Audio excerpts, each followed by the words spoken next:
Hey guys, in today's video I will show you how you can fix DSTORAGE.Dll error in Resident Evil Requiem. So first open up your browser and just click on search box and just type DLL files and just search for it and just open up the first website of DLL files.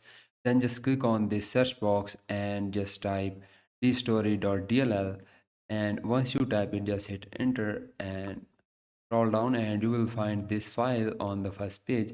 So just open up this dstorage.dll file and just scroll down and just download the latest version of this file. Now after the file is downloaded, just open it up. Now copy this dstorage.dll file, and after you copy this file just go to your Resident Evil Requiem game folder and just paste it in there. After you paste the file in your game folder, just right click on your taskbar and open up your task manager and just close the game completely. After you close the game completely, then open it again and hope so this will fix your problem. Now if your problem is not fixed after this solution, go to Windows search and just type Windows security and open it up. Then click on virus and threat protection. Then click on this protection history and just try to find threat quarantine option or any option related to this. Now open up all these threat quarantine option and try to find your game name.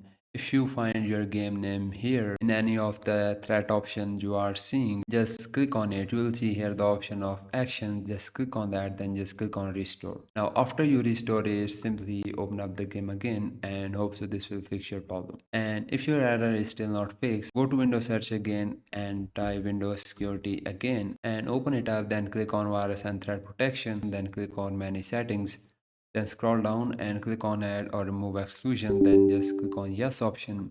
Then click on add an exclusion. Then click on folder. Now just try to find your game, which is Resident Evil Requiem. Just select your game folder. Then just click on select folder. Now close the game completely. Then open it again and hope so this will fix your error. If your error is fixed after the solution, please like this video and thanks for watching.